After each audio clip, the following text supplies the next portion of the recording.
Veo el puntito rojo. A usted le sale un rec, ¿cierto? Sí, Un puntito profe, rojo. dice grabación. Pero dice rec, No, RC, dice grabando. dice grabando. Ya. Que a mí lo único que me parece un puntito rojo bien pequeñito.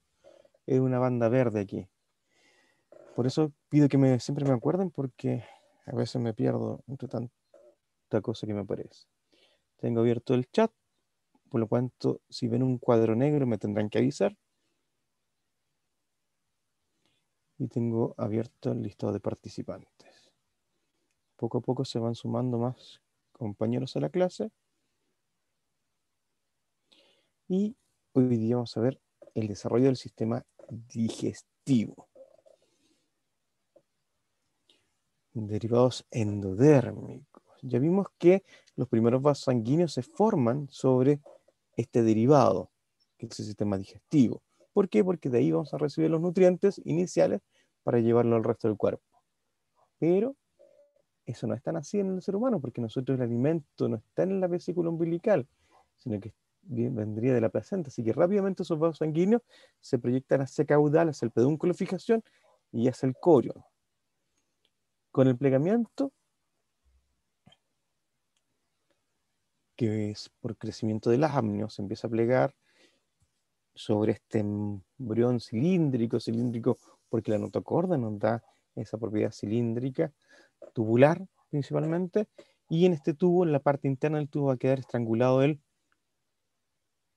saco vitelino, vesícula amniótica, umbilical, y este estrangulamiento va a formar el intestino primitivo, que ya lo conocemos, intestino anterior, intestino medio, intestino posterior.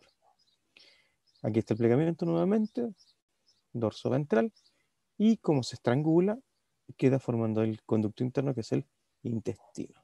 Por lo tanto, vamos a ver hoy día los derivados de cada uno de los intestinos. Intestino anterior, intestino medio, intestino posterior. Recordar siempre que esto está determinado por el gradiente morfogenético cefalocaudal dado por Sonic. ¿Dónde estaba Sonic? En la notocorda, pero también está en el endodermo. Y hay un gradiente cefálico caudal de Sonic que produce que se activen los genes somióticos, y determinados genes somióticos van a estar diseñando, diferenciando los distintos segmentos de intestino, como el intestino, ¿no?, delgado y el intestino grueso. ¿Qué es lo que tenemos en medio? Tenemos una yemación que se ve muy tempranamente, ¿m?, que es la yemación del ciego. Y esta yemación del ciego produce la diferenciación entre el intestino delgado y el intestino grueso. Y aquí vemos los genes homeóticos que están o intervienen en la formación de estas distintas regiones. De esta manera, nosotros formamos nuestro intestino anterior, dado el estrangulamiento que ocurre, el pedúnculo de fijación, y ahora con vaso sanguíneo los vamos a empezar a llamar cordón umbilical. El embrión gira y este queda en la parte abdominal. Una vez que queda en la parte abdominal, se estrangula y se forma este conducto vitelínico. Y de este conducto vitelínico se une con el intestino medio, formando esta Y. Esta Y, que va a diferenciar al intestino delgado, ¿m?, y al intestino grueso, se va a proyectar hacia afuera del abdomen del embrión, formando la hernia umbilical fisiológica. Del intestino anterior reconocemos el esófago temprano. ¿Por qué no reconocemos aquí la parte faríngea? Porque estamos hablando del embrión que está recién en la formación del intestino primitivo. ¿Mm? De esta manera, partimos con el esófago, el estómago, duodeno, el hígado y las vías biliares y el páncreas. Dos páncreas. El embrión tiene dos páncreas, un páncreas dorsal y un páncreas ventral. El páncreas ventral se une a los conductos biliares formando el colédoco. Y estos conductos biliares se proyectan hacia el hígado y también aquí se deriva lo que es la vesícula biliar. Estos conductos biliares se proyectan hacia el mesoderma que viene del septo transverso. Este septo transverso es el mesoderma que se proyecta desde el mesoderma lateral pericárdico, cefálico, y que va a bajar junto con el corazón. Esto va a formar la región torácica y este mesoderma, que viene del mesoderma lateral e intermedio, va a quedar frente a esta región, dividiendo, formando el diafragma. Se forma el esfínter y ahí queda abajo el estómago. ¿Qué me plantea esto también? A ver, le hago una pregunta a ustedes. ¿Qué tiene más inducción morfogenética? ¿La parte ventral del estómago o la parte dorsal del estómago? ¿Qué creen ustedes? La parte dorsal, ¿Dado por? ¿Qué te hace la, pensar eso? por la notocorda. La notocorda, ¿cierto? Aquí está Sonic, aquí está la notocorda. Por lo cuanto la parte dorsal del estómago va a tener más inducción morfogenética, dado que este mesoderma viene de una región totalmente externa al cuerpo y tiene una concentración morfogenética distinta.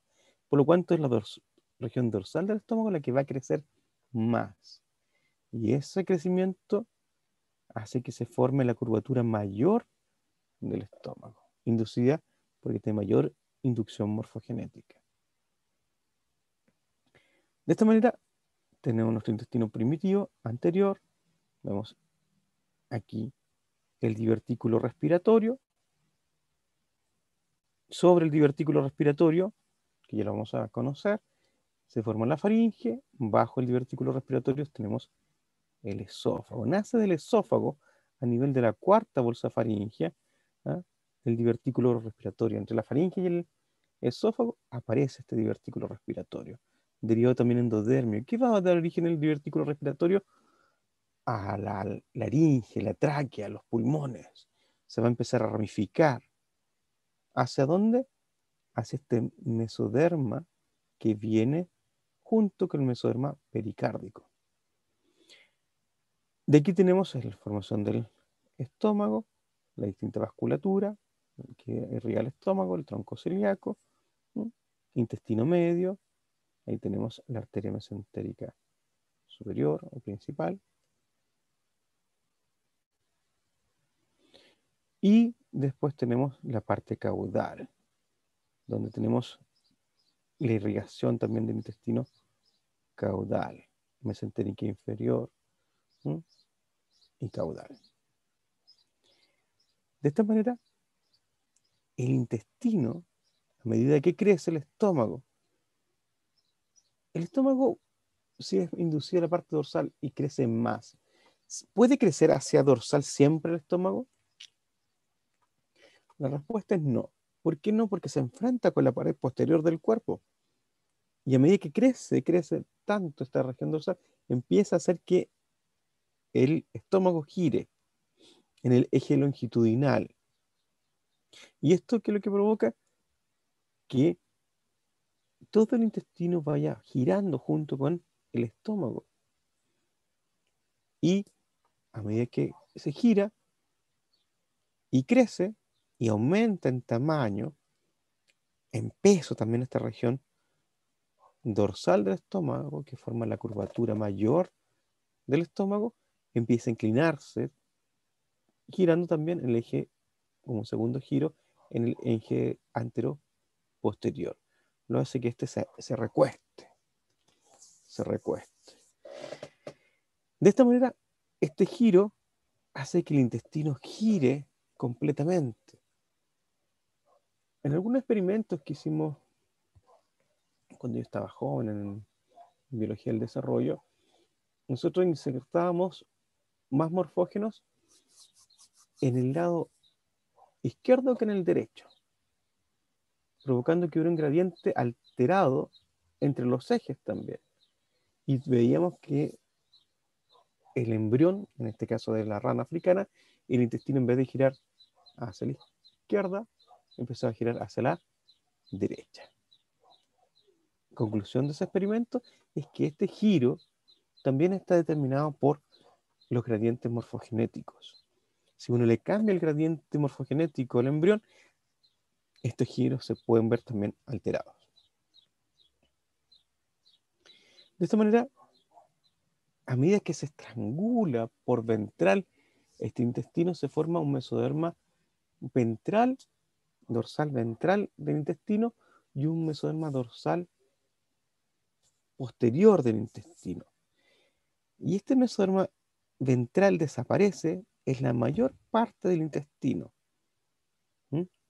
Eso por el estrangulamiento. Y solamente queda un poco en el ligamento falciforme. Este ligamento se forma en este mesoderma anterior del intestino y une al hígado con la parte anterior del cuerpo. Todo el otro mesoderma dorsal se mantiene y forma todo lo que son los mesenterios. El mesogastrio, el mesododeno, toda la parte del mesenterio de la hoja mayor o mesenterio propiamente tal, el mesocolon, todo ese mesenterio se forma el mesoderma dorsal del intestino. Y entre cada una de las hojas se proyecta los vasos sanguíneos, la arteria celíaca que irriga al estómago en su parte dorsal, la arteria mesentérica superior o principal que trae toda o irriga toda esta parte grande del intestino delgado, la arteria mesentérica inferior que irriga al colon y las arterias umbilicales que irrigan la parte caudal del colon y a la vejiga. Vejiga que se forma del seno urogenital. También derivado endodérmico. De esta manera, aquí vemos cómo se empieza a crecer esta región con gran vasculatura, gran cantidad de alimento, empieza a crecer mucho la región del intestino delgado principalmente. Estos giros, ustedes los ven aquí, que ya hablaba en la imagen anterior, del estómago, también hace que giren también y se reordenen los órganos dentro de la cavidad oceloma intraembrionario, la cavidad abdominal, y el hígado se coloca en la mano. ¿En qué mano se coloca el hígado?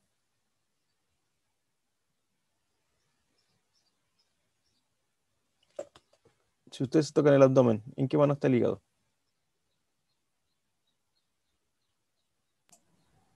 Derecha. Derecha. Y tenemos el estómago, el vaso y el páncreas. ¿Por qué es importante que el vaso para el sistema digestivo?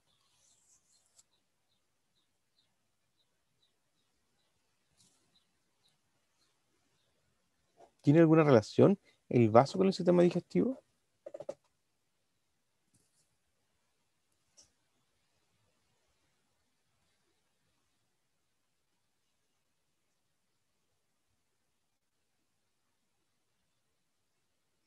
José Carballo, ¿estás por ahí? Hola, profe. Hola, José. José, ¿cuáles son las funciones del vaso? El vaso tenía funciones inmunitarias Ya. ¿Cómo lo hace? a través de los linfocitos B. A través de los linfocitos B. Y también, durante el embrión, también es hematopoyético. ¿De acuerdo?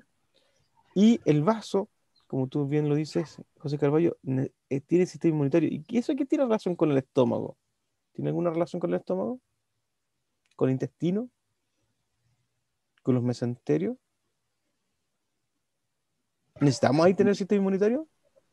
Yo creo que sí. ¿Por qué, José? Eh, por los alimentos. ¿Por los alimentos o lo que va con los alimentos? Lo que va con los alimentos. ¿Qué es lo que va con los alimentos?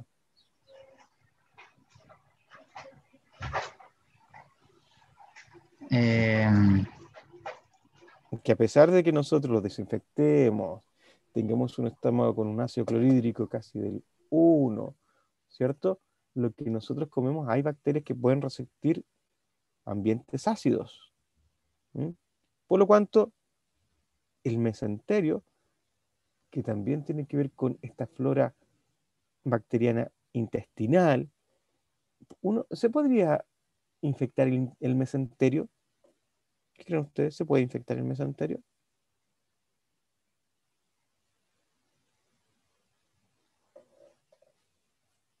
¿Puede entrar bacteria al mesenterio? Yo creo que sí. Ya, pero ¿cómo, Benjamín?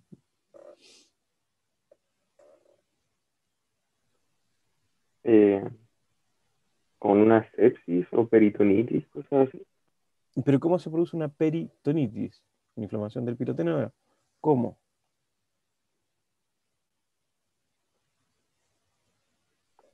Podría ser con una apendicitis maltratada o con heridas penetrantes, no sé. ¿Cómo se llama una herida del intestino? ¿Una úlcera? Las úlceras, ¿cierto? ¿Pueden haber úlceras? Sí. Si el páncreas no funciona bien, ¿ya? Pueden haber úlceras intestinales. Si la mucosa intestinal, por alguna suerte, se degrada, pueden haber úlceras estomacales. ¿Mm? Entonces, ¿qué es lo que pasa? Esas úlceras, ¿qué es lo que hace? Que se rompan las paredes. Y ahí yo siempre pregunto, ¿las paredes del estómago son muy gruesas o no son tan gruesas? No sé si han visto intestinos. Sí, son gruesas. Sí, son gruesas, pero no tiene una capa musculatura impresionante. No tiene tantas capas musculares. También el tamaño, ¿m?, de la mucosa tampoco es tan grande. Por lo cual una úlcera penetrante podría romper y perforar el estómago. Por otro lado, como dijo Benjamín, el apéndice, si se inflama mucho, también se puede romper. ¿M? Y eso va a provocar que la flora bacteriana normal que tenemos en el adulto, ¿m?, y en el niño pueda entrar y producir una peritonitis. Por lo cuanto, ¿será frecuente que puedan trasvasar el intestino las bacterias? ¿Mm? Pueden. Por lo cuanto, siempre podemos tener algún tipo de bacteria que pueda estar por aquí y este sistema inmunitario va a controlar todo el intestino y el estómago, ¿no? ¿Para qué? Para defenderlo de cualquier tipo de anomalía. Por eso el vaso es tan importante y generalmente se toca aquí cuando vemos intestino. ¿Qué otro tipo de defensa tiene el intestino? Intestino delgado principalmente. Placas de Peyer. Las placas de Peyer. ¿Qué son las placas de Peyer?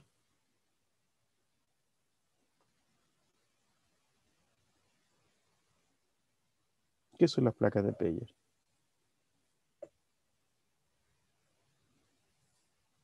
Es tejido linfoide que está presente en el intestino para evitar infecciones. Ya, entonces son linfocitos que están dentro de ¿qué capa del intestino? ¿En la lámina propia? Lámina propia. Entonces, ¿qué es lo que vemos ahí? Gran cantidad de células con poco citoplasma, redondeadas y un núcleo picnótico. Cuando digo eso, me suenan parecidas a otros tipos de células que se pueden hacer de núcleo picnótico y están en gran cantidad. ¿Qué otra célula recibe esa misma característica?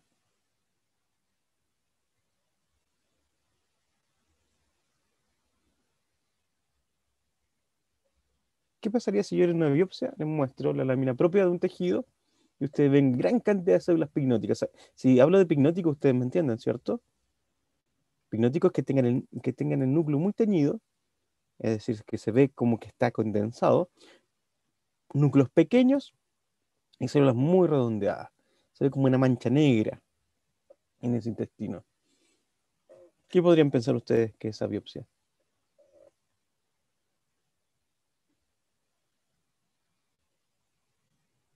¿No sería el riñón? ¿O sí? ¿Mm? ¿No ¿Patricio sería Castillo? para, no sería para el lado del riñón o por ahí? No estoy hablando de un tejido, no, un tejido cualquiera, te presento una lámina propia y te veo muchas células pignóticas. O sea, que en igual un- las células pignóticas por sí se relacionan con necrosis, por lo que tengo entendido. Las células necróticas se relacionan en un tejido necrótico, hay células extravasales, ¿ah? Que se ven entre los vasos sanguíneos, oscuras, de un tejido que está entrando a necrosis, sí, pero se ven en los vasos sanguíneos. Estas células están dentro del tejido, dentro del tejido conectivo. ¿Mm? ¿Qué pensarías tú si te muestro una mancha de células, una mancha negra dentro de un tejido? ¿Qué pensarían ustedes? ¿No sería un monocito? No. No, porque sería una sola, yo estoy diciendo un montón de células, así, y que se ven como una mancha grande, de células pignóticas. Creo que nunca lo han visto. Ustedes nunca le han mostrado un carcinoma, ¿cierto? No, nunca. No, por eso. El carcinoma se ve igual, en el intestino por lo menos, se ve muy parecido a lo que son las placas de Peyerl. ¿Mm? Por eso cuando uno reconoce linfocitos, es fácil reconocer los linfocitos en sangre, pero cuando uno está en tejido, reconocerlos no es tan fácil. Y varias veces me ha tocado ver problemas de reconocimiento en biopsia que no saben diferenciar entre un linfocito y células cancerígenas. No es fácil, no es fácil. Y una vez un caballero, hace más de 10 años, 15 años creo, hizo una demanda por negligencia. ¿Por qué? Porque él fue al hospital y le diagnosticaron cáncer intestinal diseminado, ya metastásico, ya, y le quitaron todo el intestino. Entonces andaba con su bolsita. Él después pidió una segunda opinión de su biopsia, de su diagnóstico, eso fue después de la cirugía, y resulta que el segundo diagnóstico dijo que eran una proliferación excesiva de células linfoides, ya muy similares a lo que pasa en el Crohn. En el Crohn hay una inflamación crónica de todo el intestino y las placas de Peyerl están muy, muy desarrolladas. Por lo cuanto, ahí hay un problema en diagnóstico. Por lo cuanto, las placas de Peyerl lo que tienen también son células linfoides y están diseminadas a través de las láminas propias a través de todo el intestino delgado principalmente. Entonces, ojo cuando uno vea en esas biopsias de reconocerlo. Eso lo tendrán que ver en histología principalmente. Yo se los comento porque es importante saber que el vaso como el intestino se van desarrollando junto con esto y van cambiando de posición. Y aquí vemos que ese cambio de posición, ese giro, ¿ya?, en el eje longitudinal que tiene el intestino, también gira todas estas bolsas del mesenterio, las bolsas epiploicas, ¿m?, aumentos, y van produciendo distintas regiones de los epiplones. Y una de las principales, este es el aumento mayor o epiplón mayor, que desciende de la curvatura mayor del estómago y desciende como una sábana frente a todo el intestino, esta bolsa epiploica. Y a medida que desciende, esta bolsa epiploica, bolsa aumental, va produciendo que todo este intestino se vea cubierto por esta bolsa epiploica, y aquí vemos que todo el mesenterio está uniendo al intestino con la parte posterior del cuerpo y llevando la vasculatura. Y esta bolsa aumental, ¿m?, que empieza a desarrollarse, ¿m?, y empieza a obliterarse al final de la sexta semana, empieza a obliterarse, empieza a formar esta bolsa aumental. Esta bolsa aumental es rica en colágeno, y al tener dos capas, una que está asociada al estómago y otra asociada al intestino, estas dos capas hacen que esta región tenga una capacidad de sostener al estómago, mientras este estómago, por ejemplo, aumenta de tamaño, aumenta de peso a medida que come. Es como una hamaca para el estómago. Y de esa manera cumple una función especial. Esto. De esta manera, aquí lo importante es que todos estos mesenterios son ricos en colágeno. ¿Qué pasa con las personas que tienen problemas de formación de colágeno? ¿Ustedes creen que se pueden romper los mesenterios?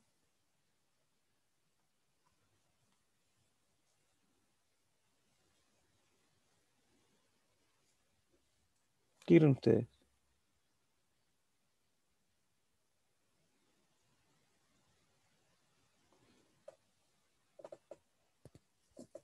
A ver, hago otra pregunta. ¿Qué personas tienen problemas en formación de colágeno?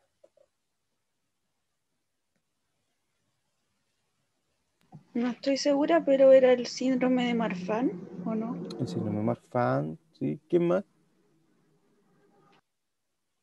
Normalmente El, Sí, Ignacio. en Lerdanlos también. Ya. ¿Y las personas mayores, viejitos, tendrán problemas de formar colágeno?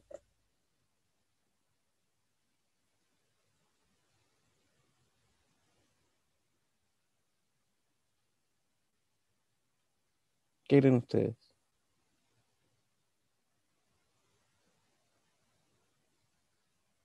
¿Las personas mayores tendrán problemas de formar colágeno?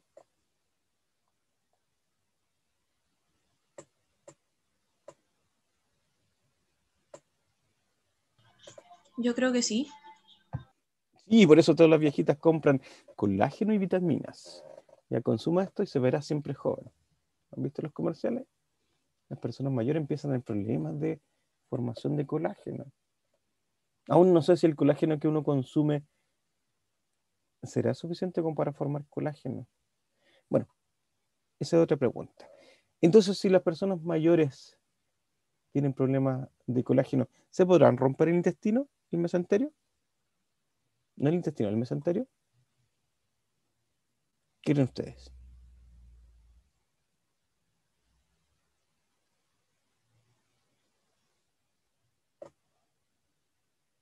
¿Se podrá desligar estas uniones, romper estas uniones a la parte dorsal del cuerpo? Yo creo que podría ocurrir. Y en general las personas mayores siempre recurren a la cirugía porque tienen torsiones intestinales. Y esas torsiones intestinales es producto de que al romperse los mesenterios, el mesenterio puede girar. Y al girar se pueden producir estas torsiones. ¿Y qué pasa? Los viejitos tienen que ir a la cirugía, corte y empalme, anastomosis, para que mantener el conducto, puede haber necrosis. Entonces siempre se produce esto generalmente en los viejitos. ¿Cómo ustedes pueden formar más colágeno? ¿De qué manera pueden formar más colágeno?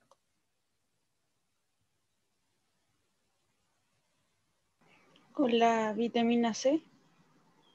Vitamina C, vitamina D. Pero ¿cómo ustedes naturalmente van a formar más colágeno?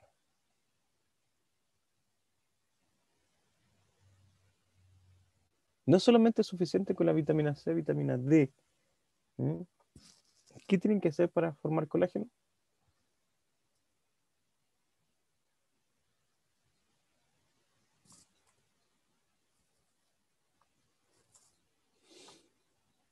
Consumir también.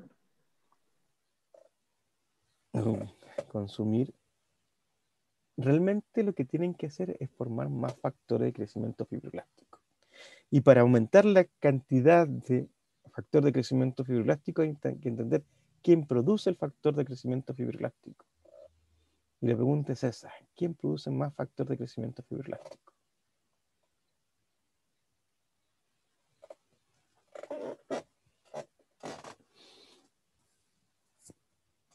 ¿Quién produce más FGF?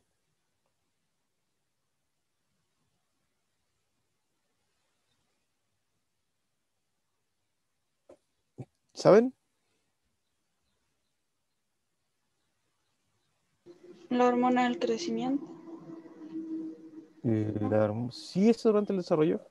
¿Y en ustedes, que ya no crecen más?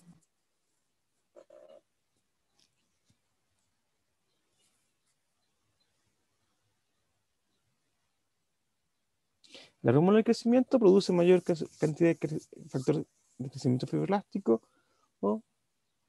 Y eso es lo que produce que los huesos se alarguen, que crezcan los miembros, que se produzcan las extremidades, que se diferencie la esclera ectodérmica apical, eso en el embrión. Y en ustedes, en los adultos, en sí los órganos que producen factores de crecimiento fibroblástico son los músculos y los vasos sanguíneos, a través principalmente del ejercicio, de aumentar el flujo sanguíneo. ¿Qué quiere decir eso? Que a medida que la gente empieza a ser más sedentaria, empieza a producir menos elementos de tejido conectivo y eso va a producir un deterioro en el colágeno, ¿m? Un deterioro en los huesos, un deterioro en la matriz extracelular. Por lo cual es importante mantener lo que hablan un gran flujo sanguíneo, un zero stress. Cuando uno tiene las células con flujo, nosotros lo que se hacía en los experimentos es que a las células epiteliales o endoteliales de los vasos sanguíneos, juntos que vienen con un poco de tejido conectivo, se le hace pasar un disco y se hace producir que el medio de cultivo se mueva sobre, estas se ordenan, igual que en los vasos sanguíneos, tapizando y formando gran cantidad de matriz extracelular. Y después de eso uno lo sacaba como un parche. ¿Mm? ¿Por qué? Porque han formado todo un colchón por debajo de matriz extracelular. Y eso demostraba, y uno veía cuantificada después la cantidad de proteínas, ¿no? Y veía que aumentaba la cantidad de colágeno. Por lo cual es importante, además de los factores de crecimiento, hormona del crecimiento, ¿m? Y es mantener el flujo sanguíneo. Y este flujo sanguíneo va a través del mesenterio, a través de los vasos. Ya los vimos cuáles eran. Y estos mesenterios van formando estos ligamentos que van uniendo al intestino. Aquí vemos el aumento mayor y el mesenterio. Tal. De esa manera hemos hablado de que el intestino gira. ¿Ah? Este giro inicial mantiene la posición del intestino y este se va a unir a la parte posterior del cuerpo a través del mesódermo dorsal que forma el intestino.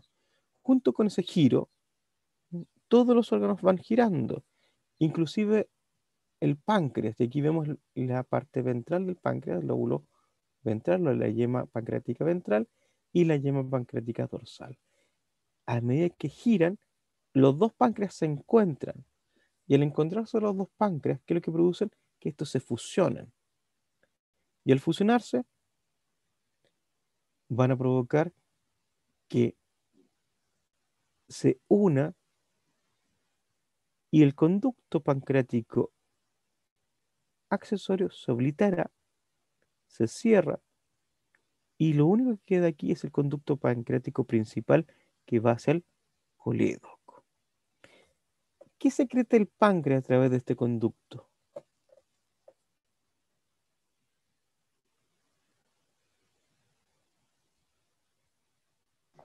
Bicarbonato, Bicarbonato.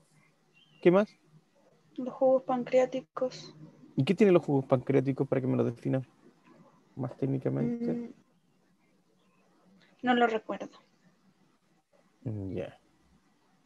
¿Qué pasaría si a ustedes les caen jugos pancreáticos en la mano? Son ácidos. ¿Son ácidos los jugos pancreáticos? Ah, no, pues no. Son más básicos. Tienen Son básicos. más proteasas, de hecho. Tienen proteasas. ¿Qué pasa si te caen jugos pancreáticos en la mano? Te la digieren. Estas proteasas van a ir comiéndose todas las proteínas de tu piel y ¿qué es lo que pueden pasar? Que van digiriendo y comiéndote la carne. Por eso uno piensa que son ácidos, pero no son ácidos, son enzimas. ¿De acuerdo? Que van digiriendo. Y estas enzimas funcionan en pH básico. Y ese pH básico es dado por el bicarbonato que anula el ácido que viene del estómago. Por eso esta es la función excretora del páncreas, muy importante para la digestión. ¿Por qué? Porque hace que funcione esta digestión última. ¿Ah? A ver, ¿qué pasa si yo coloco una proteína en ácido? ¿Qué le pasa a la proteína? Se denatura, Se denatura. ¿Qué significa denaturar? que Que pierde su estructura. ya. ¿Y qué estructura llegaría? Cuaternaria, No, porque tú me dijiste que destruye su estructura. ¿Y qué significa destruir la estructura? Que pasa de tener estructuras globulares, cuaternarias, ¿ya? pensé que eso me preguntaba que de antes de... No, ¿a qué estructura llega? ¿Cuál es si yo tengo una proteína en ácido, ¿qué estructura tiene?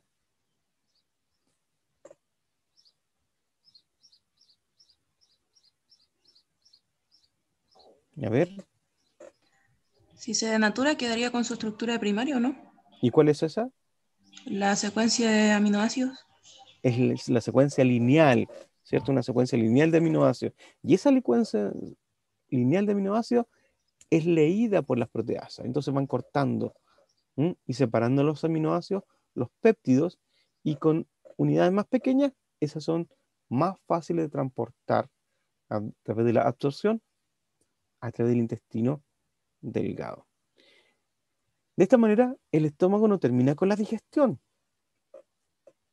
Es el intestino delgado, a través de las enzimas pancreáticas, la que termina con la digestión. De esta manera, integramos también la parte fisiológica y anatómica con la función y el desarrollo embrionario. De esta manera, aquí ven de nuevo cómo están inicialmente los órganos y que estos giran y se colocan en sus posiciones determinadas. De esta manera se va formando este intestino completo ya en posición a la octava semana. El intestino medio, que vemos del colédoco, que se entiende del colédoco, y trecho proximal del colon, y su crecimiento es longitudinal y se hace fuera de la cavidad abdominal. Entre la sexta y la novena semana, el intestino está fuera del abdomen. ¿Dónde? ¿En qué cavidad? En la hernia umbilical fisiológica. De esta manera va a ir girando y se va a formar el conducto ónfalo-mesentérico. Y este conducto va a ser irrigado por los vasos vitelínicos, y en este ángulo 90 grados, en el segmento posvitelínico, aparece la dilatación o llama del ciego. Cuando pasa la novena semana, se cierra la hernia fisiológica, el intestino vuelve a la cavidad abdominal, se produce un giro en 180 grados del ciego. ¿Y qué es lo que pasa? Hay un giro donde el ciego pasa de la parte superior de este ángulo a la parte inferior de la cavidad abdominal. De esta manera, vamos a hablar ahora de la hernia umbilical fisiológica. Esta hernia umbilical fisiológica ocurre en el intestino medio y provoca que este intestino salga hasta esta hernia umbilical fisiológica. Si nosotros hacemos un corte de esta hernia umbilical fisiológica, ¿qué es lo que vamos a poder ver? Vamos a poder ver las arterias y venas umbilicales,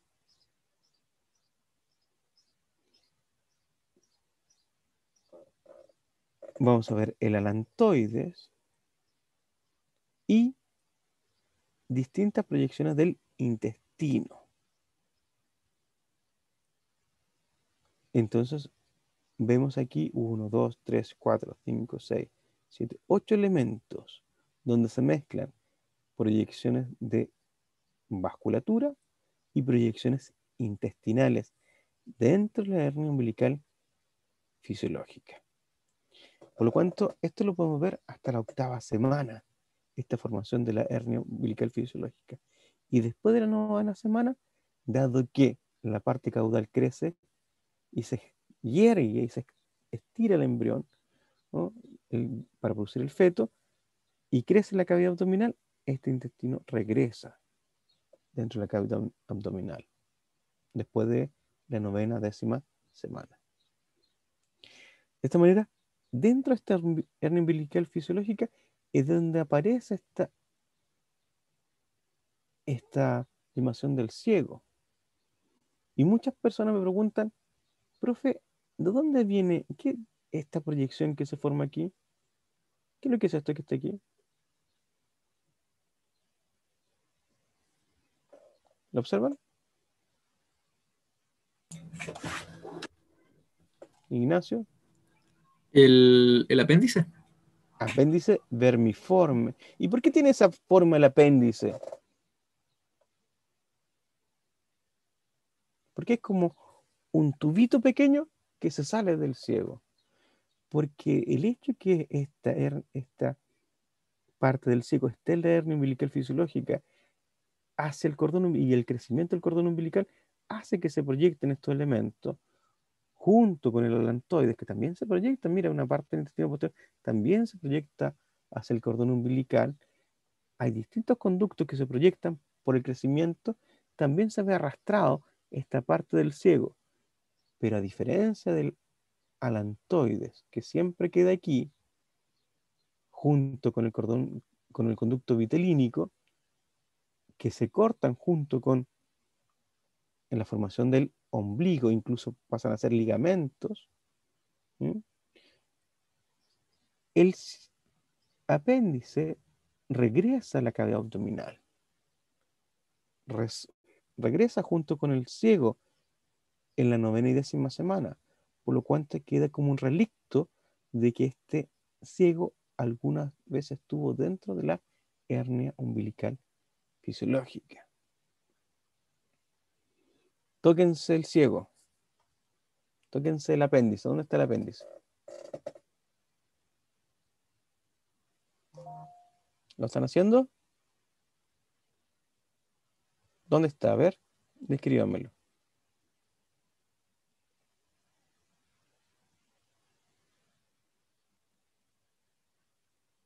¿Están ahí?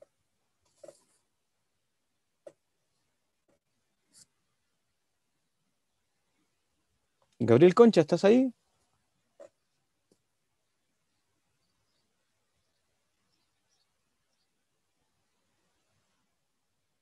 No está Gabriel. ¿Laura Jara está ahí? Sí, Laura, ¿dónde te tocaste el apéndice? ¿Dónde está? cuadrante inferior derecho. ¿Derecho? ¿Mm? Toca la cresta ilíaca, ¿cierto? Sí, Toca la ingle. ya. Presiona ahí. Apriétate fuerte. Y saca la mano rápido. ¿Lo hicieron? ¿Todos? ¿Lo Sí, hicieron? Ya. ¿Alguien gritó? no, creo. ¿Qué pasa si alguien grita? Está inflamado y ¿Qué es lo que tiene? pues, Una inflamación del apéndice. Técnicamente, ¿cómo le decimos a eso? apendicitis. El apendicitis. Y entonces, ¿qué es lo que pasa con el apendicitis? Uno tiene que hacer palpación. Si uno camina y le duele la pierna derecha, abdominal, al caminar, o tiene el abdomen duro y se toca esa parte y duele, ¿qué tienen que hacer?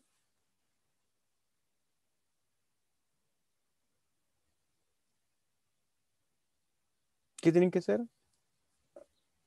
Operarlo. Correr al médico para que le hagan una ecografía.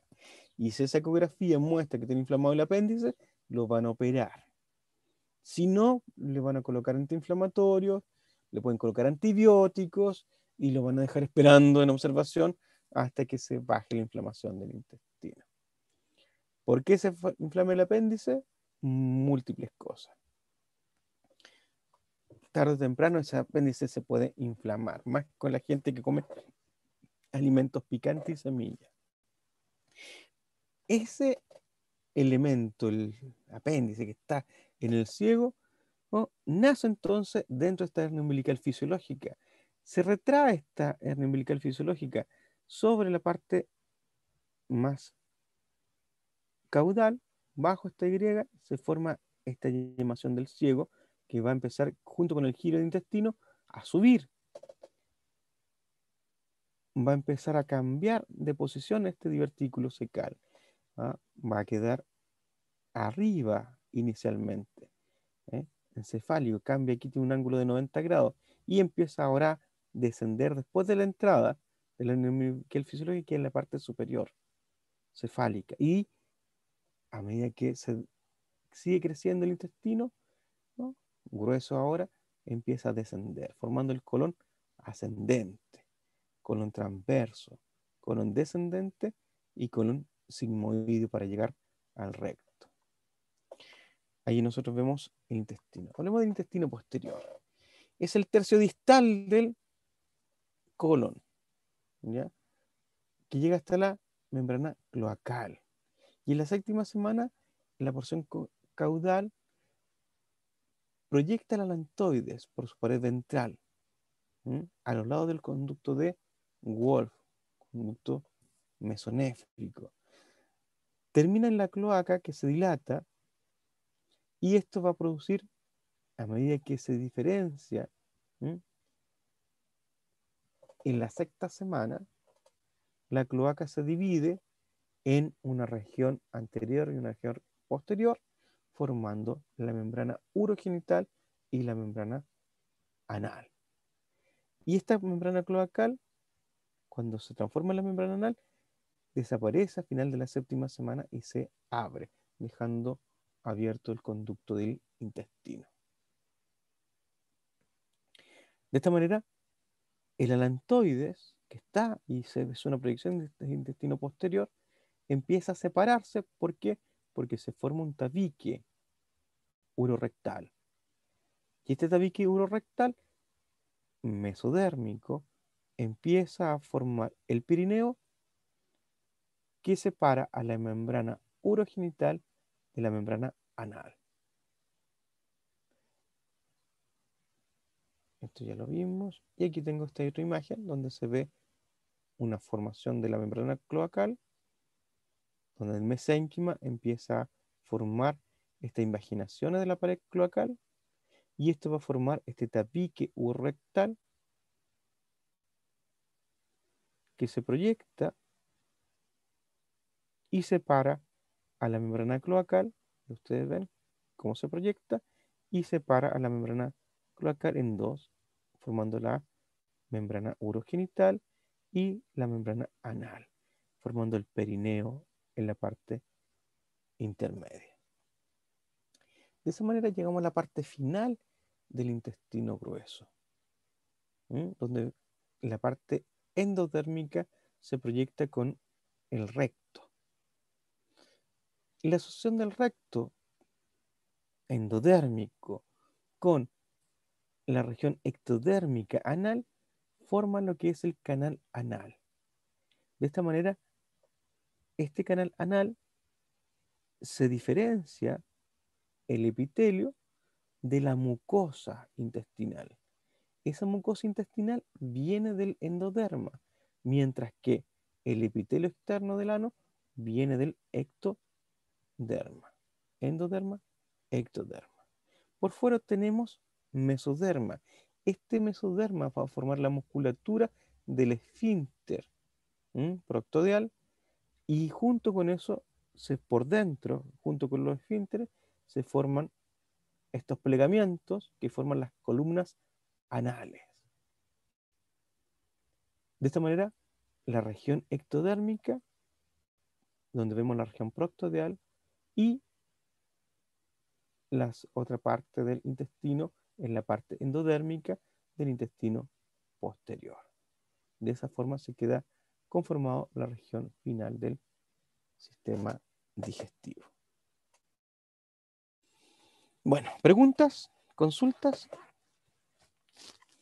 Hemos visto cómo se diferencia el sistema digestivo. ¿Preguntas? Parece que no hay ninguna, profesor. Entonces descansemos 10 minutos y volvemos a las 12.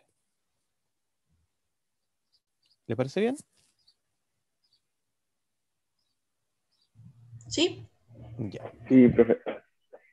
Tómense un cafecito, actívense más para que pregunten más y volvemos.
¿Volvemos?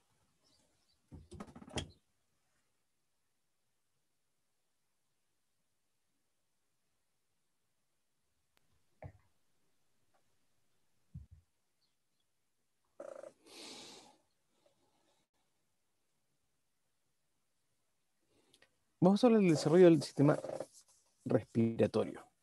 ¿Ven bien el PowerPoint? Sí, profesor. Muy bien. ¿Cómo se forma el sistema respiratorio? El sistema respiratorio se forma del piso a nivel de la cuarta bolsa faríngea, pero hay que tener cuidado. Las bolsas faríngeas son laterales, todas van hacia laterales, tienen proyecciones laterales. Pero el piso del tercer ventrículo, del cuarto ventrículo, a nivel del piso, es por la parte ventral de esta división entre el esófago y la faringe. Entonces, a nivel de la cuarta bolsa faríngea, en ese piso se forma el divertículo respiratorio. Ya habíamos visto otro divertículo, que era el divertículo que se forma entre la segunda y tercera bolsa faríngea, el divertículo de la tiroides. A medida que desciende todo esto, también se proyecta ese divertículo respiratorio. Y este divertículo respiratorio, ya que lo vemos aquí, se genera en la parte ventral de este primordio del esófago. De esta manera, este divertículo va a empezar a formar, a ramificarse, igual que las ramas de un árbol, de forma dicotómica, se va a empezar a ramificar, formando un conducto central principal y después ramas, formando inicialmente dos ramas que van a formar el lóbulo derecho y el lóbulo izquierdo de los pulmones. De esta manera, de la faringe, nosotros conocemos que en el piso se forman a nivel del primer arco faringio o las llamas linguales, la yema lingual medial o posterior. Estos tubérculos van a formar la lengua. Detrás de este yema medial de la lengua se forma el agujero ciego o el divertículo tiroideo. ¿Por qué va a ser agujero ciego posteriormente? Porque después que se forma el divertículo tiroideo, el conducto tirogloso se oblitera, se cierra, formando una depresión posterior de la lengua, conocido como el agujero ciego. Bajo el agujero ciego, entre el segundo y tercer arco faríngeo, tenemos la eminencia hipofaringia. Esta eminencia hipofaringia, en su parte caudal, va a formar la epiglotis, que tiene una gran función como una válvula, ¿ah?, que va a proyectarse hacia caudal, formando la parte muscular de la válvula que cierra el orificio laringio a medida que nosotros vamos a respirar o vamos a comer. ¿Mm? Si comemos, desciende esta formación de la epiglotis y cierra este orificio, asociado a los laterales del orificio laringio, que forman los cartílagos laringios en la parte caudal y lateral, o también llamados cartílagos aritenoides. De esa forma se forma esta estructura temprana. Bajo este orificio laringio se empieza a formar el divertículo respiratorio. Entre la sexta a la octava semana empieza a obliterarse, que significa prolifera mucho el epitelio interno, cerrándolo. Y a eso de la octava, décima semana se vuelve a abrir. Ese cierre provoca que bajo el orificio laringio se formen unas bolsas y la apertura incompleta de este conducto nuevo va a formar dentro de esas bolsas lo que nosotros conocemos como las cuerdas vocales, por debajo de este orificio laringio. De esta manera, a medida que se forma ahora este esófago, el divertículo respiratorio, este se va a empezar a separar del esófago, ¿no?, a través de un tabique tráqueo esofágico que separa al sistema respiratorio, el divertículo respiratorio de este esófago del intestino anterior.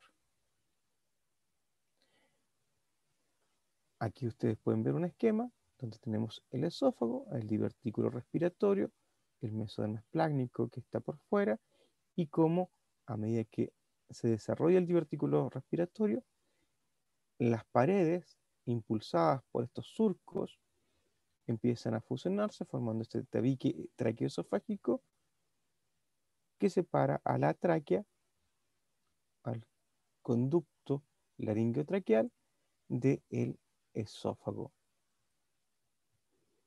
Y de esa manera queda separado la vía respiratoria de este esófago.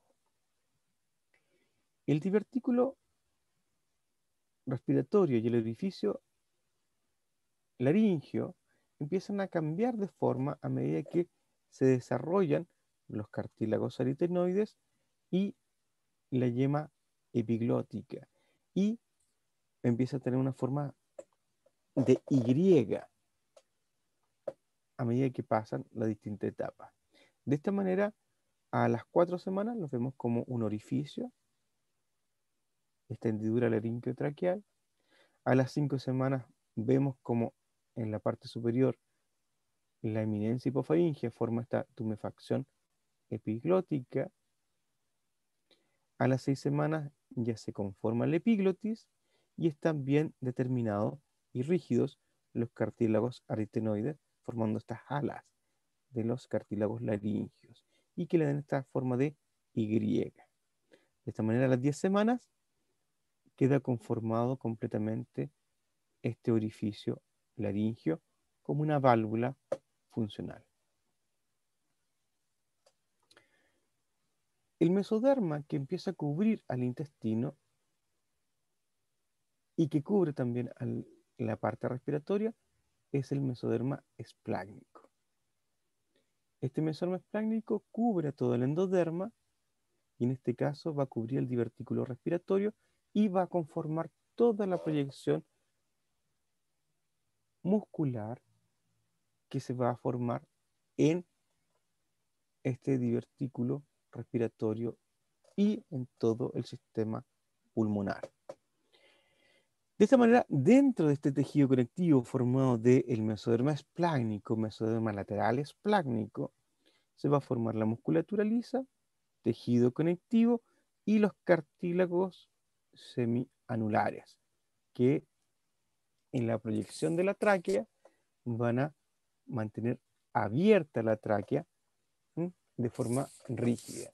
Si ustedes se tocan el cuello desde el mangual externo hacia arriba, ustedes pueden tocar las depresiones y entre medio de eso están los cartílagos semianulares, ¿sí? Porque son la mitad de un anillo, como una C, que está a nivel del cuello. Y de esta manera, de ese mesoderma se forman estos cartílagos. A medida que va divergiendo y ramificándose el divertículo respiratorio, se van formando 3 lóbulos en el pulmón derecho y 2 lóbulos en el pulmón izquierdo. ¿Por qué eso en el pulmón izquierdo? Porque también va a compartir el espacio con el corazón, lo que provoca que solamente se formen 2 lóbulos en el pulmón izquierdo y 3 en el pulmón derecho. Entre el mesoderma esplácnico que cubre a todo el sistema respiratorio, queda un espacio, el conducto pericardio-peritoneal, que lo separa del mesoderma somático, que va a formar la pleura parietal, y el mesoderma esplácnico visceral, la pleura visceral. Este espacio que está entre la pleura parietal y la pleura visceral es un espacio virtual. ¿Por qué digo eso yo? Que es un espacio virtual.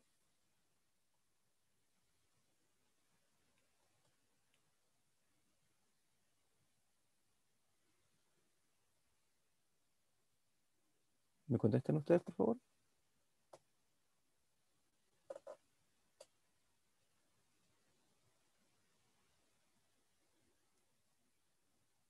¿Qué función cumple esa cavidad pleural? Es una cavidad virtual porque solo se manifiesta cuando entra algo, como aire o sangre. Es decir, porque ambas están adheridas, ¿cierto? Pero no fusionadas. Esas dos pleuras, ¿cierto? Están una sobre la otra. ¿Por qué no se separan?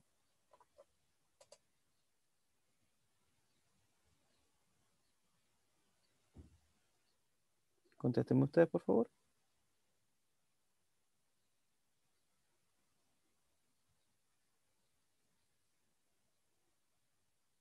¿Qué hay ahí que no permite que se separen?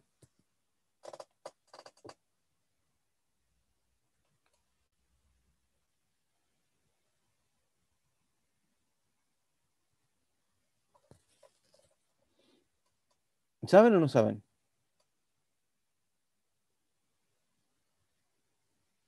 Por el chat dicen que líquido pleural. Líquido pleural. Muchas gracias. No había visto el chat. Líquido pleural. ¿Y qué hace que este líquido pleural? Como cuando ustedes colocan una gota de agua entre dos cristales, ¿qué pasa? ¿Pueden separar los cristales? No, quedan adheridos. ¿Por qué quedan adheridos estos dos cristales?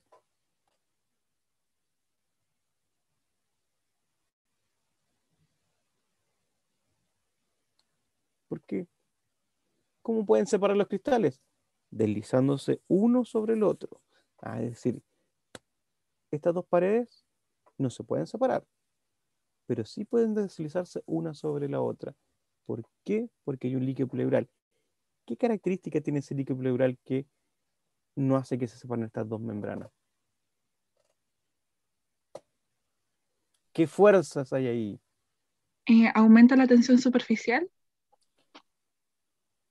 No es que aumente, sino que ahí está la tensión superficial. ¿Qué conocen? ¿Qué saben? ¿Qué es la tensión superficial para ustedes?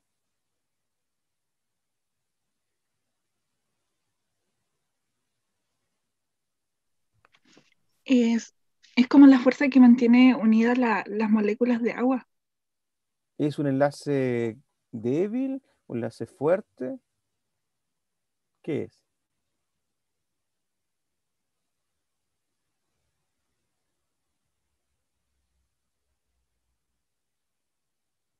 Porque el agua es una molécula. Y la otra molécula de agua también es otra molécula. ¿Cómo es eso que estén unidas?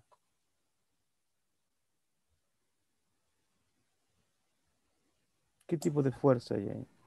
Puentes de Débil. hidrógeno. Puente de hidrógeno, pero ¿qué fuerza hay ahí?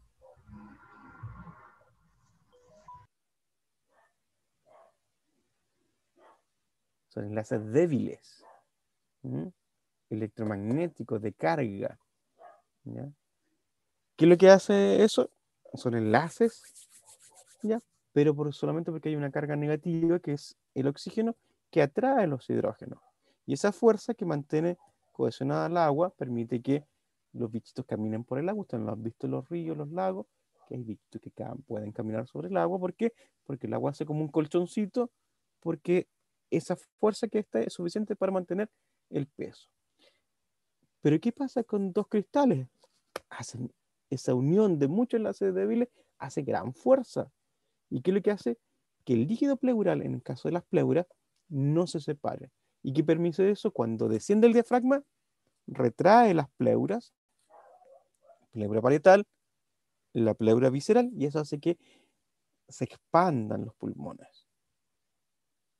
Como dijo alguien, ¿qué pasaría si uno le mete más líquido ahí? ¿Puede entrar líquido ahí? ¿Puede entrar materia?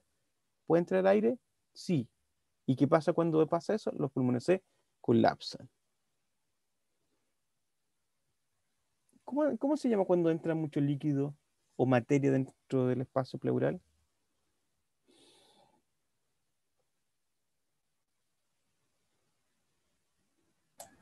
Un neumotórax, si es aire. Pero si es aire, pero si es líquido, No No sé, solo conozco el hemotórax, que es con sangre. Hemotórax, sí. Por ejemplo, cuando antiguamente, hasta los años 40, las personas se morían cuando tenían líquido pleural, líquido intrapleural, una gran cantidad de líquido, principalmente dado por una neumonía, donde había gran cantidad de materia ahí. ¿Mm? Entonces, ¿qué es lo que pasaba? La gente moría, ¿por qué? Porque los pulmones no se podían extender y la persona se moría por un paro respiratorio.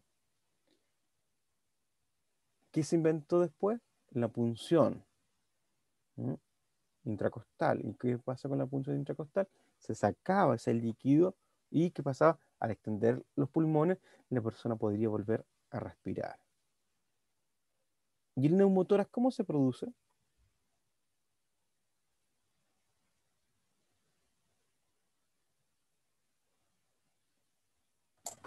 Con heridas punzantes. Ya, entonces cuando ustedes ven una herida punzante, sacan el elemento cortopunzante y lo llevan al hospital, ¿cierto? No se saca. No se saca. ¿Por qué no se saca? Porque al no entrar nada ahí, el pulmón sigue expandiéndose y tú vas a seguir respirando. De esta manera, el desarrollo del pulmón lo podemos ver entre la quinta, sexta y octava semana. Ahí ya vemos la formación de los lóbulos. De esa manera, a los 28 días vemos las yemas bronquiales. ¿Sí? A los 35 días vemos los bronquios secundarios. A los 42 días empiezan a aparecer los bronquiolos respiratorios, empiezan a haber sacos terminales, y a los 56 días vemos ya la proyección de todos los elementos. De esta manera, nosotros podemos definir o diferenciar la maduración de los pulmones en 4 etapas. La primera etapa es el desarrollo pseudoglandular entre la quinta y la 16 semanas. ¿Por qué se habla de pseudoglandular de este pulmón? Porque este pulmón, si uno hace una biopsia de un pulmón embrionario entre la quinta y la 16 semanas, aparecen unos pequeños orificios muy parecidos a los lúmenes de los acinos de las glándulas y un epitelio que los cubre, muy parecido a las glándulas. Por eso se asocia que este crecimiento se asocia al mismo patrón que tiene las glándulas, por eso se habla pseudoglandular, porque las glándulas exocrinas principalmente se van ramificando, igual que las ramas en el pulmón. La diferencia es que las glándulas van a tener líquido y en este momento, durante el embrión, hay líquido en el pulmón. Y lo que vemos solamente es estos epitelios. De esta manera se observa entre la quinta y sexta, donde está la ramificación de los bronquiolos. Pero no hay bronquiolos respiratorios ni alveolos presentes. Entre la semana 16 a la 26 tenemos el periodo canalicular, donde cada bronquiolo se divide dentro de 2 o más bronquiolos respiratorios. Conductos donde el epitelio va descendiendo, va bajando, de ser cilíndrico a ser cúbico, hasta llegar a los alveolos primitivos a ser un epitelio plano. Y esto se divide en 2 conductos alveolares. Aquí, hasta la segunda etapa, no hay alveolos. Y ese es el periodo canalicular. Aquí vemos conductos mayores. Vemos dentro de toda esta formación de una glándula empiezan a aparecer conductos mayores. Y eso hablamos del periodo canalicular, entre la semana 16 y la 26. De la semana 26 hasta el nacimiento, empiezan a aparecer los sacos terminales. ¿Qué son los sacos terminales? Son esta proyección roma que llega a una terminación roma o redondeada de estos conductos, donde esas formación en Roma de los conductos se empiezan a conocer como alvéolos primitivos o sacos terminales. Y empieza aquí a verse una pequeña asociación con los vasos sanguíneos y vasos linfoides. ¿Por qué tiene que haber vasos linfoides? Porque recordemos que también los pulmones vamos a respirar elementos que pueden traer distintos tipos de bacterias y el sistema linfoide tiene que estar como barrera en los pulmones. De esta manera, estos sacos terminales son los alvéolos primitivos, que ya los empezamos a ver desde la semana 26 en adelante. Sin embargo, el periodo alveolar solamente ocurre del 8º mes intrauterino, es decir, ya casi al terminar, donde vemos gran ramificación de estos sacos terminales, que los podemos llamar alvéolos primitivos. Por eso hablamos que hay alvéolos aquí, porque estamos hablando de los alvéolos primitivos, hasta los 8 años de la niñez.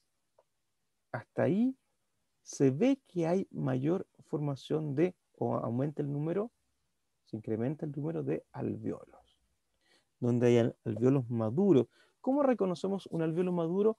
Por su gran cantidad de asociación con capilares sanguíneos.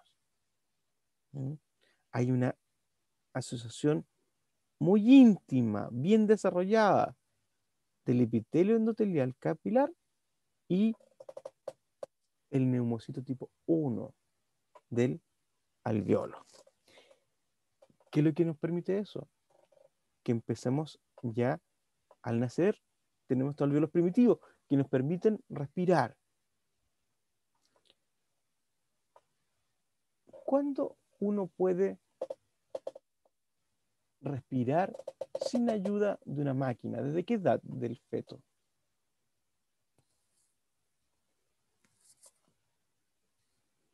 Contesten ustedes. ¿Cómo puede repetir la pregunta, por favor? ¿De qué edad fetal el niño podría nacer y respirar por sí solo? Séptimo A mes. los... Desde el 7º mes. ¿Y por qué puede respirar por sí solo? Porque, Porque al sexto aún no está del todo desarrollado. Ya, pero hay un hito. porque tiene suficiente Ah. surfactante pulmonar. Porque tiene suficiente surfactante pulmonar. ¿Y qué es lo que es el surfactante pulmonar? ¿Para qué sirve el surfactante pulmonar?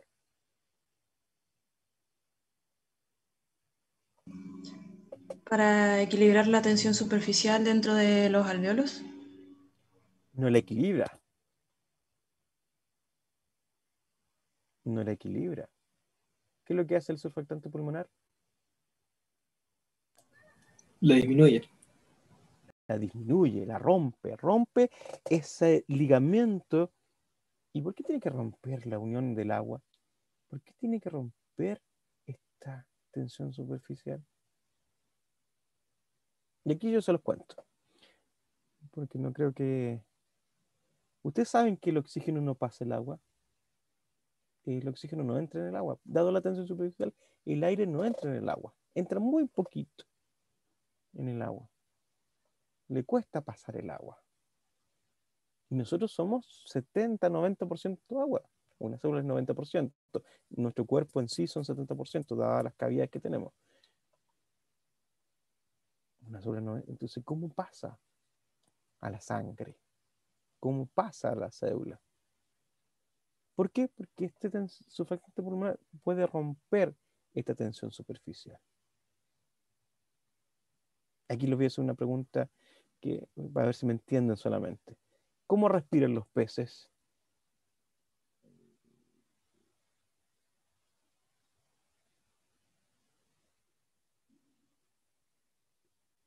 Contesten, por favor.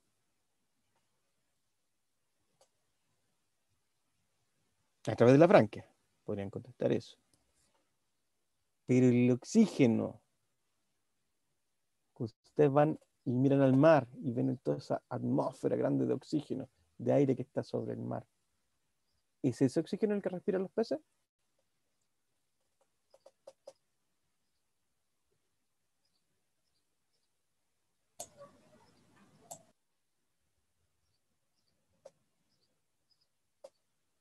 No. ¿Y de dónde sacan ese oxígeno? Del oxígeno que está disuelto en el agua, ¿Y de dónde viene? no lo sé.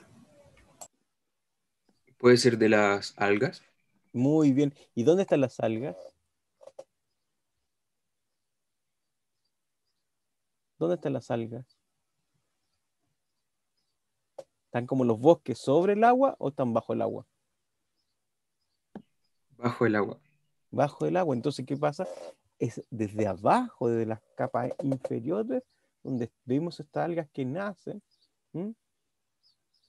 Es que esas algas, a medida que pasa la luz, van produciendo fotosíntesis. Y la fotosíntesis, si recordamos, produce oxígeno.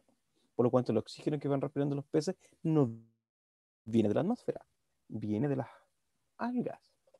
¿Mm? Y de esta manera difunde ese oxígeno en el agua y lo pueden tomar. ¿Qué es lo que pasa? Nosotros también venimos en la evolución desde el agua, salimos desde el líquido amniótico. Pero ¿qué es lo que pasó ahora? No tenemos esa capacidad de disolver el oxígeno. Solamente lo que podemos disolverlo es a través de este surfactante pulmonar que tiene la capacidad de ser un tensioactivo. ¿Qué significa un tensioactivo? Que es capaz de romper las moléculas de agua. Y esa capacidad, aunque ustedes no crean, es muy importante, incluso es una unidad de medida de los detergentes, porque el surfactante pulmonar, ¿qué es lo que es? Es un lipopolisacárido. Es una grasa. Como las grasas que ustedes ocupan para lavar la ropa. ¿A qué me refiero?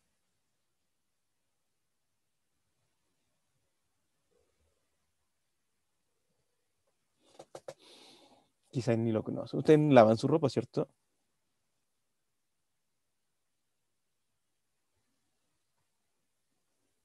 Sí. Ya. ¿Y con qué lo hacen? Con detergente. Sí. O con...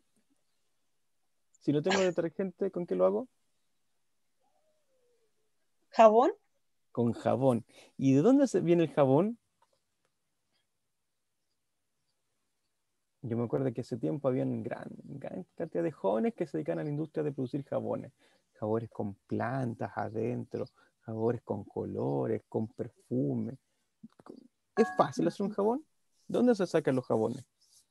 Se supone que de la grasa animal. De la grasa animal se saponifica la grasa animal.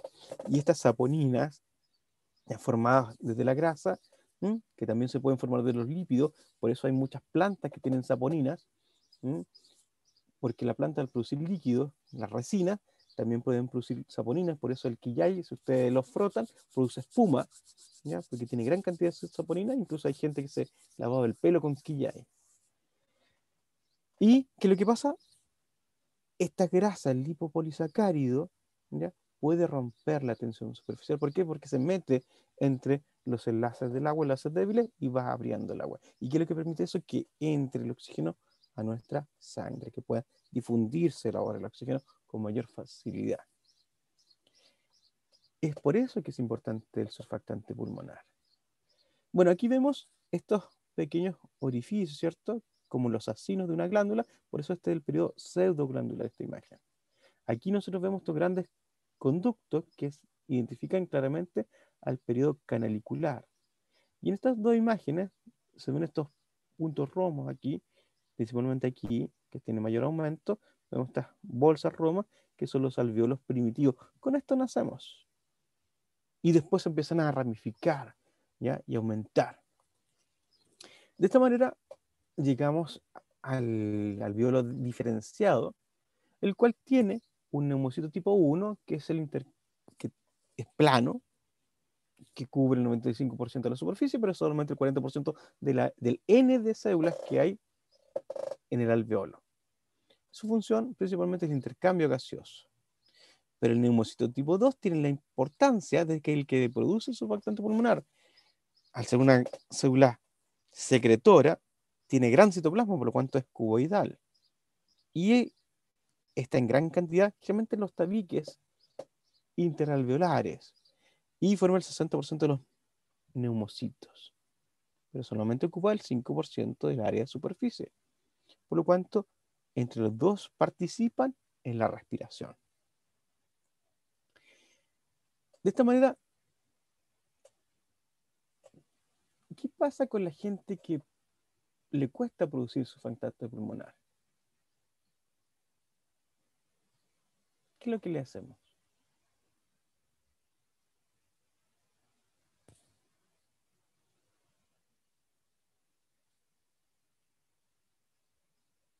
¿Qué se le hace a la gente que tiene, a los asmáticos?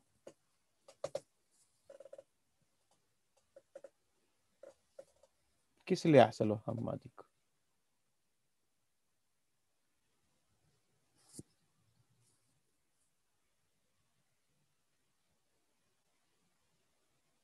A ver, contesten por favor. ¿Se le administran corticoides? Si le administran corticoides, entonces todos los asmáticos están hinchados, gordos, porque los corticoides también tienen problemas secundarios. ¿Todos los asmáticos están así? ¿Se le administra broncodilatadores? ¿El salbutamol? El salbutamol. El salbutamol es un beta-adrenérgico. Y produce apertura de los bronquios, pero también produce exocitosis. ¿Por qué produce exocitosis? Porque al activar al receptor beta, este produce la apertura de canales de calcio o apertura de canal intracelular, y ustedes saben que el calcio es importante para la exocitosis. ¿Y qué provoca eso? Que se produzca la liberación del surfactante pulmonar. ¿Qué pasa con un niño a la 6ª semana? ¿Produce suficiente surfactante pulmonar?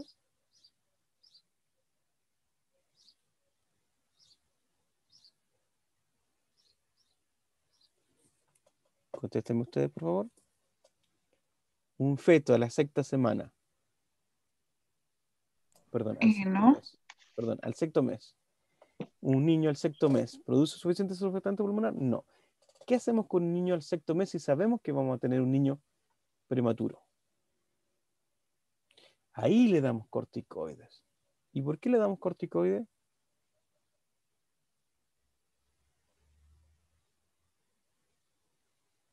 Porque ¿qué es lo que hacen los corticoides en el cuerpo?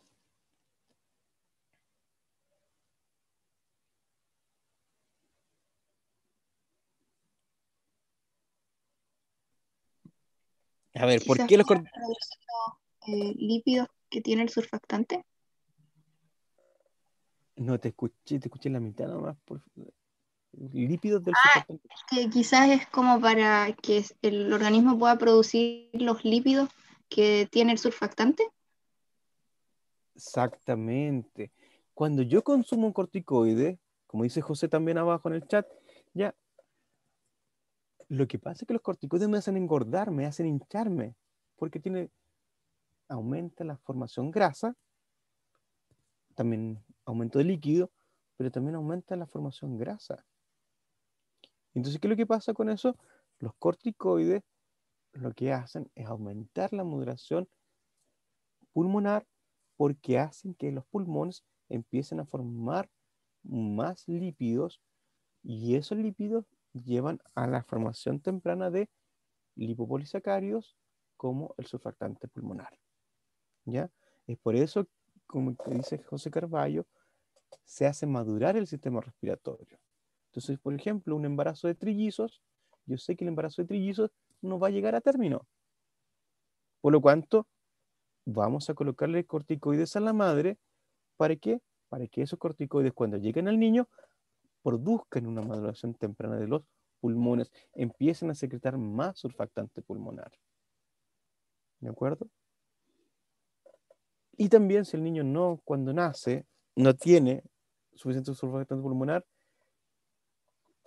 al nacer prematuro se le puede inyectar surfactante pulmonar directamente a los pulmones. Generalmente no se le coloca al niño directamente corticoide o en gran cantidad, ¿ah? Pero sí, antes del nacimiento se le pueden colocar a la madre.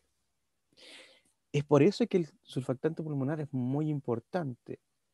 Y lo necesitamos tanto en el adulto, los asmáticos aumentan su secreción a través de los beta-adrenérgicos, como el salbutamol o isoproterenol, y en la madre usamos corticoides, otra estrategia, ¿para qué? Para que aumenten las grasas y se liberen más este lipopolisacárido que es el surfactante pulmonar, esta lipoproteína. De esta manera, aquí vemos un conducto respiratorio, un bronquiolo, ¿cierto? Aquí vemos un bronquiolo respiratorio. ¿Por qué sé que es un bronquiolo respiratorio? Porque el epitelio baja de tamaño. ¿Mm? Y un conducto alveolar. Aquí ya vemos que tiene células planas, es un conducto alveolar. Y aquí afuera vemos gran cantidad de alveolos. ¿Por qué no los veo redonditos como uno los dibuja? Porque generalmente en los ratitas que uno le saca los pulmones no están con oxígeno. Muchas veces, a veces uno los infla antes de fijarlos para que queden redondeados, pero quedan plegados generalmente. Y aquí ustedes pueden observar distintos tipos celulares de un pulmón adulto ya. El que está con verde, ¿qué célula es? ¿Contesten ustedes? ¿Un neumocito tipo 2? Sí, un neumocito tipo 2. ¿Y el que está en azul?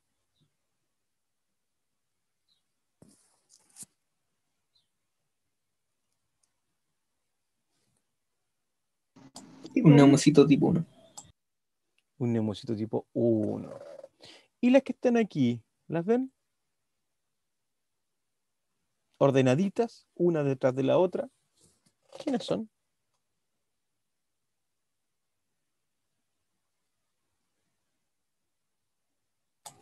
¿Glóbulos rojos? Los glóbulos rojos. ¿Y qué hay acá afuera, en este espacio? Aire, que lo que vemos aquí es epitelio muy delgado que viene del neumocito tipo 1, una proyección de su citoplasma muy delgada.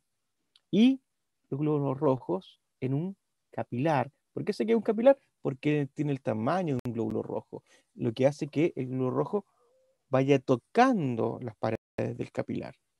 Y eso es lo que va a provocar que el oxígeno, el aire de aquí, entre y los gases de acá salgan y se produzca el intercambio gaseoso. De esa manera hemos llegado a conformar la diferenciación de los pulmones. Y hemos hablado de la diferenciación del sistema respiratorio. Este es un plus a más. ¿Qué célula es esta? ¿Macrófago? Un macrófago. Muy bonito este macrófago. Aquí hay varios macrófagos. ¿Y esta célula que está aquí quién es?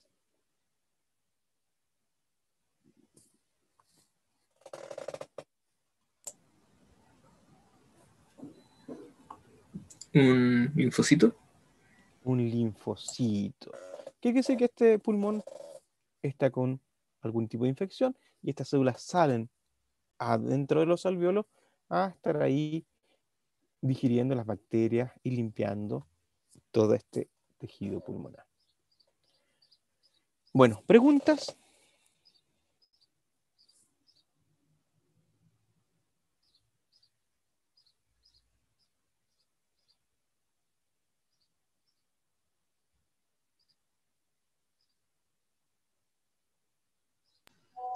Parece que no hay preguntas, profesor.